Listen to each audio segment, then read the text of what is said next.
Hello friends, welcome to BSc उर्जी model test paper mathematics 2022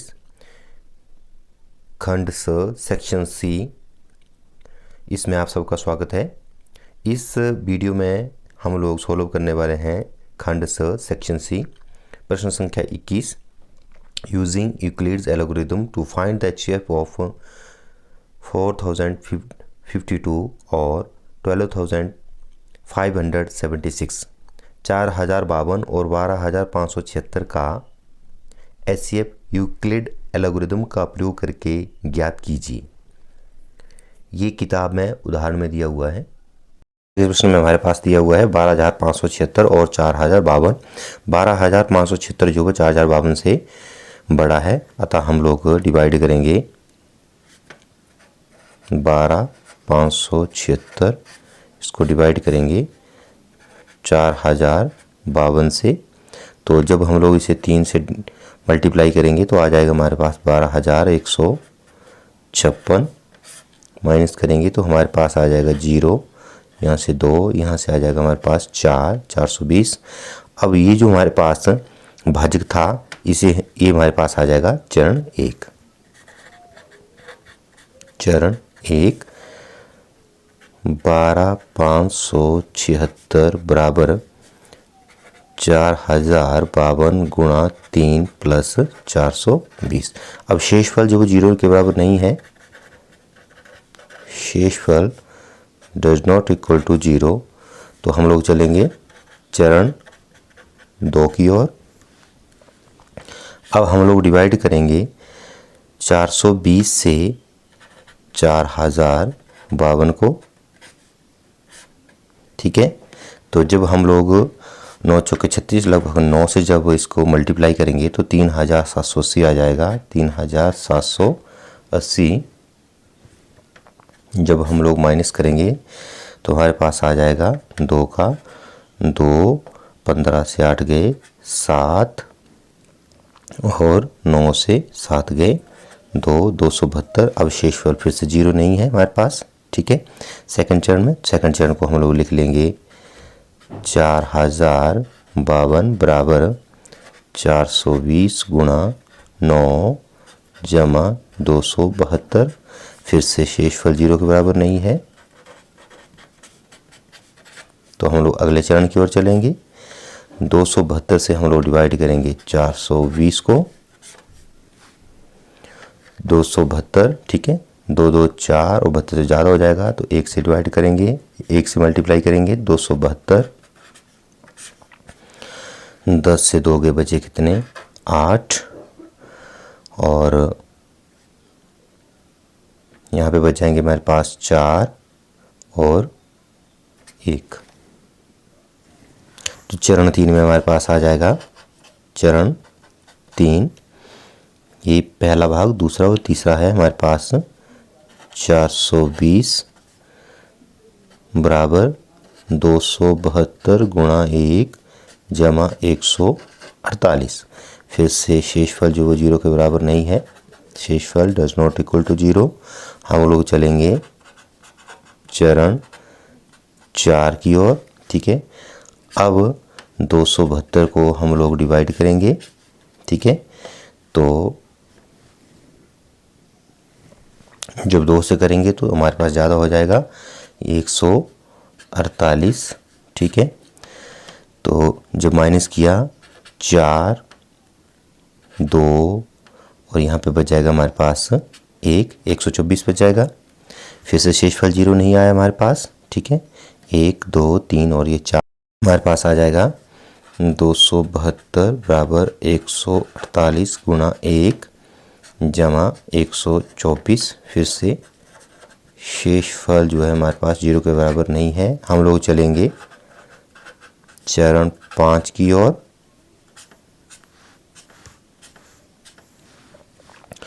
तो 124 से 148 को भाग करेंगे,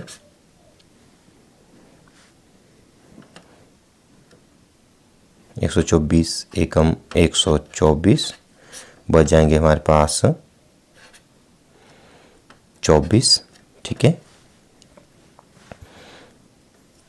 2 3 4 5 जन्म 5 में आ जाएगा हमारे पास 148 बराबर 124 गुणा 1 जमा 24। फिर से शेषफल जो है हमारे पास 0 के बराबर नहीं है।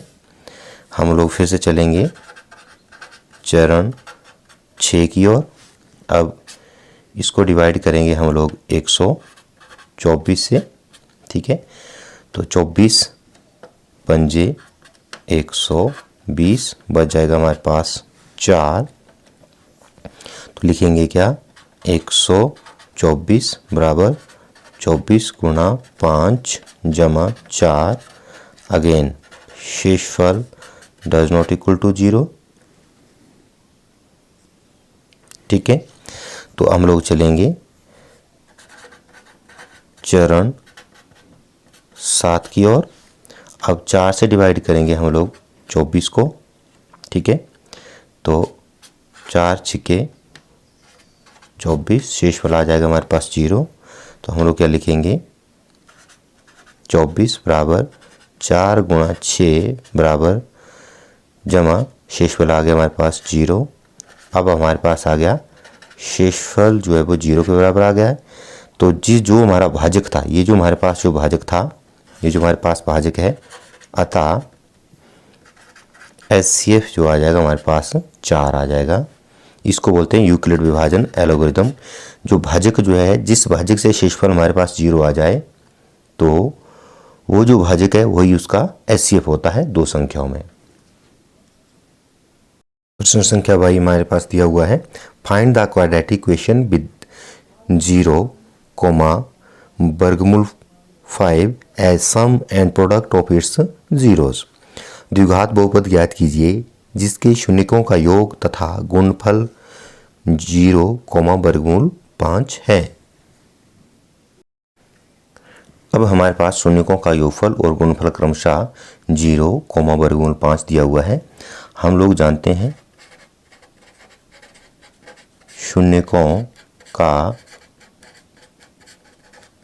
योगफल, जिसको हम लोग इंग्लिश में लिखते हैं सम ऑफ रूट्स, ये दिया है हमारे पास 0। उसके बाद शून्यकों का गुणनफल, शून्यकों का गुणनफल प्रोडक्ट ऑफ रूट्स, ये दिया है हमारे पास वर्गमूल 5। हमें बोला है द्विघात समीकरण बनाने के लिए। तो द्विघात समीकरण के लिए हमारे पास जो स्टैंडर्ड फार्मूला होता है द्विघात समीकरण, जिसे हम लोग बोलते हैं क्वाड्रेटिक इक्वेशन।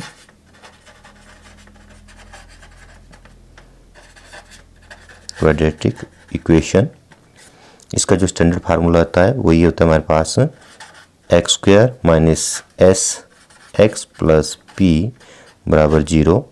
S का मतलब है सम ऑफ रूट्स और P का मतलब है प्रोडक्ट ऑफ रूट्स, ठीक है। S का मतलब सम ऑफ रूट्स, P का मतलब product of roots.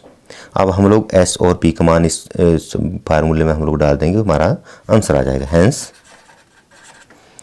x² minus S का मान है 0 इंटू x प्लस P का मान है वर्गमूल 5 बराबर 0, इम्प्लाइज दैट x², ये तो 0 हो जाएगा, प्लस वर्गमूल 5 बराबर 0, ये हमारा आंसर है। प्रश्न संख्या 23, the larger of to supplementary angles exceed the smaller by 18 degree, find them. ये 18 डिग्री होगा, 180 नहीं होगा, क्योंकि संपूर्ण जो है वो 180 डिग्री का होता है। दो संपूर्ण कोणों में बड़ा कोण छोटे कोण से 18 डिग्री अधिक है तो उन्हें ज्ञात कीजिए। प्रश्न संख्या 23 के अनुसार माना दो संपूर्ण कोण x और y हैं, जिसमें प्रश्न के अनुसार हमारे पास दिया है x is greater than y, ठीक है। और पहली शर्त के मुताबिक क्या बोलता है ये, पहली शर्त, क्योंकि संपूर्ण कोण जो दोनों का योग जो वो 180 डिग्री होता है, तो x प्लस वाई बराबर हो जाएगा हमारे पास 180 डिग्री, 180 डिग्री, यह आ जाएगा हमारे पास समीकरण संख्या 1। और दूसरी शर्त क्या बोल रही है, उसके मुताबिक x जो है वो y से 18 ज़्यादा है। दोनों को बराबर करने के लिए y में 18 जोड़ने पड़ेंगे। यह आ जाएगा हमारे पास समीकरण संख्या 2। यहाँ से x का मान आ गया है, हम लोग यहाँ पे अगर x का मान डाल दें तो हमारे पास y का मान ज्ञात हो जाएगा। समीकरण 2 का मान 1 में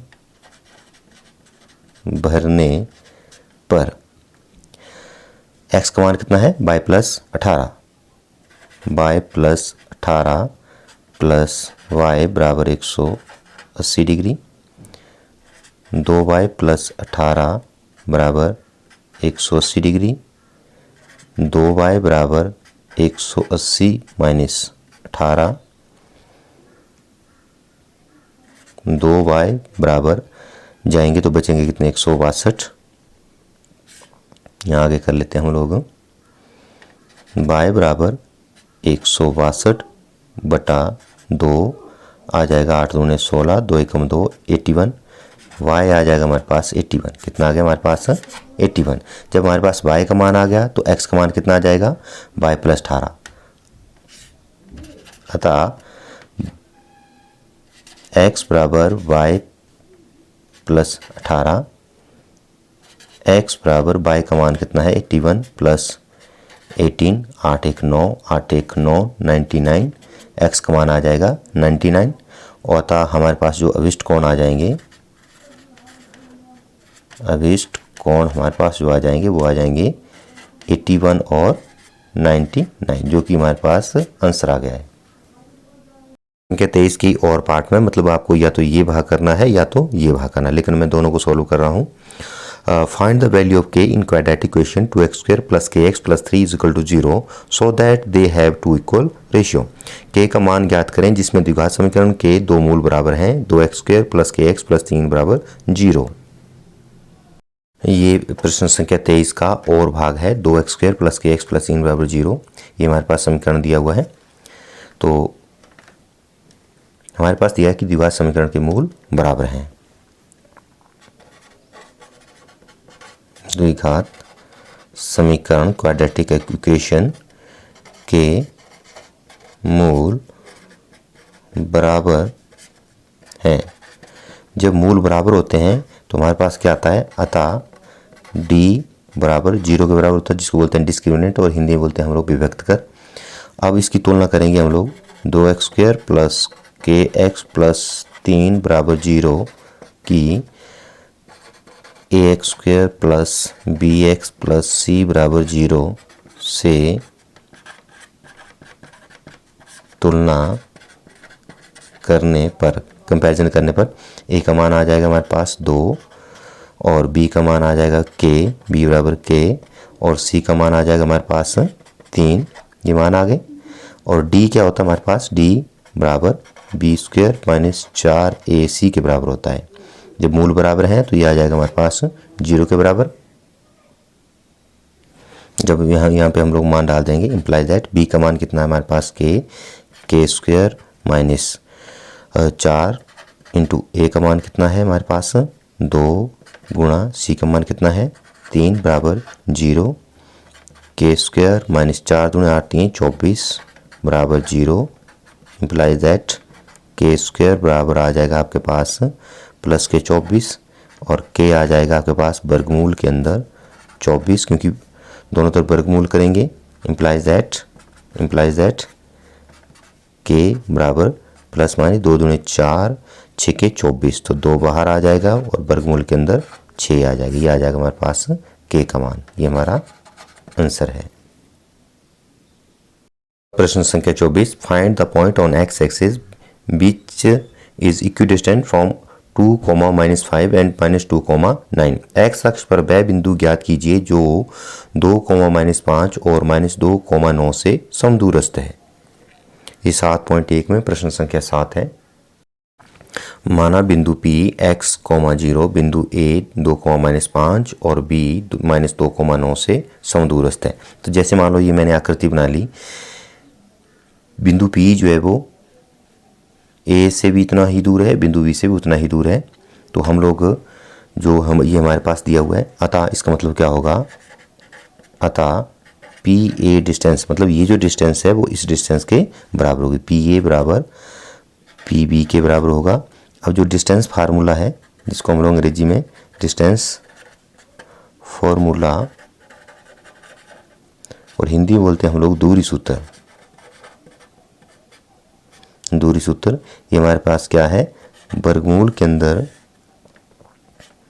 x2 माइनस x1 का वर्ग प्लस y2 माइनस y1 का वर्ग। ठीक है, अब जब हम लोग डिस्टेंस लेंगे PA तो ये आ जाएगा हमारे पास x1 y1 और ये आ जाएगा हमारे पास x2 y2।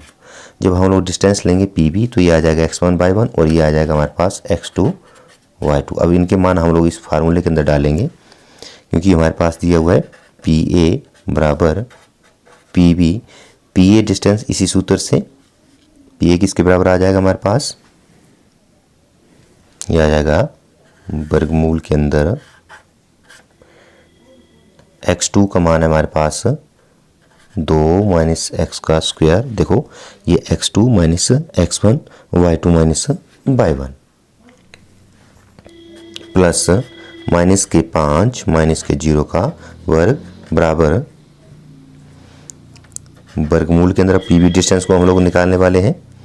तो x2 कितना हमारे पास, माइनस के 2 माइनस का x का वर्ग प्लस y2 कितना मान कितना है 9 माइनस y1 कितना है 0 का वर्ग। ठीक है, क्योंकि x अक्ष के ऊपर है तो x का कोई ना कोई कोऑर्डिनेट होगा और y का कोऑर्डिनेट यहाँ पे क्या होगा, 0 होगा।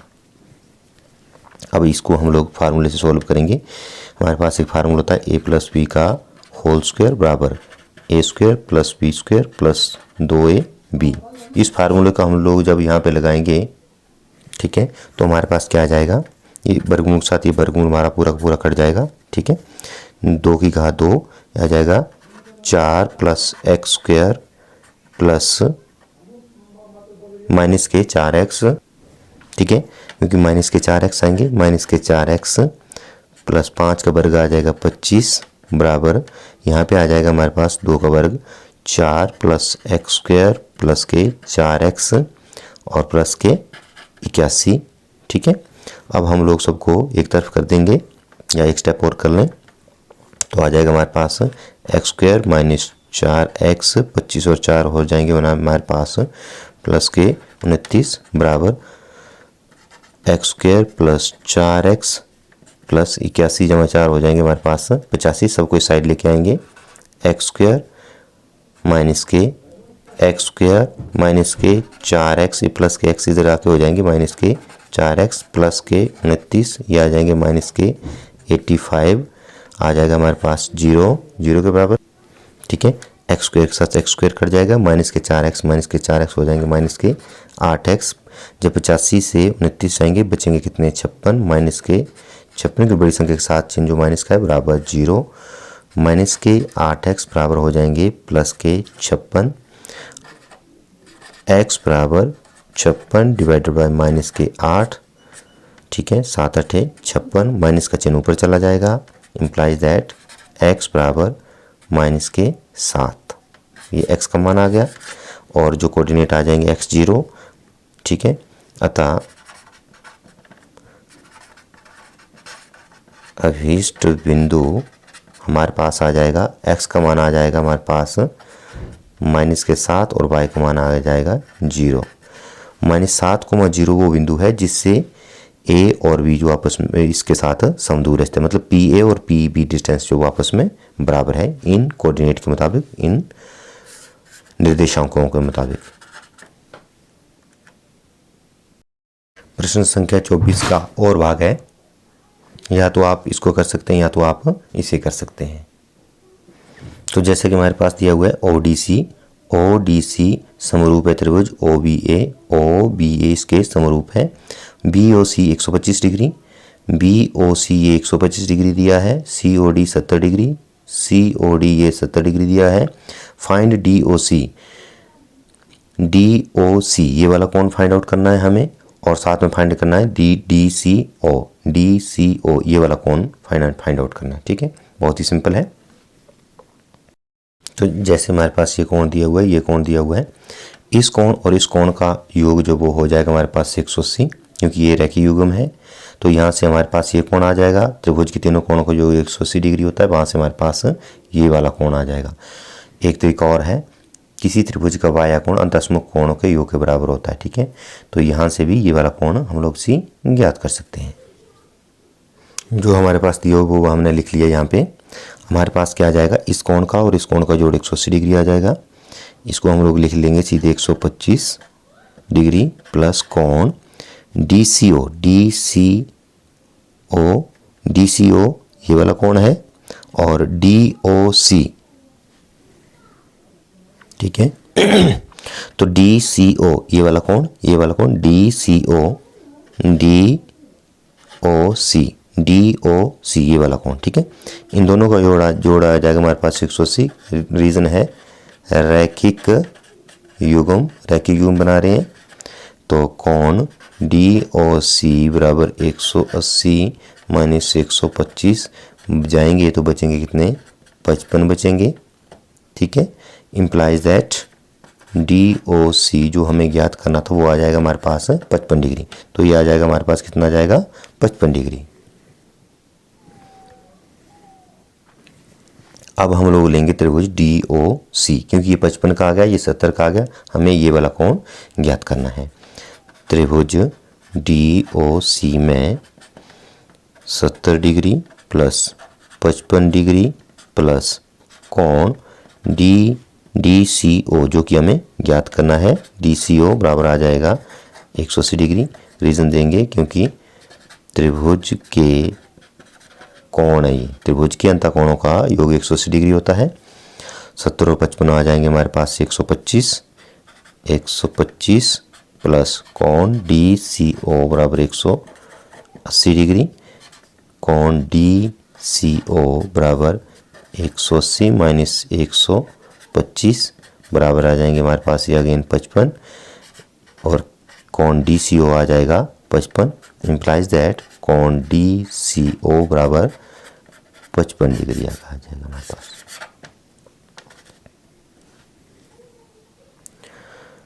वीडियो देखने के लिए धन्यवाद।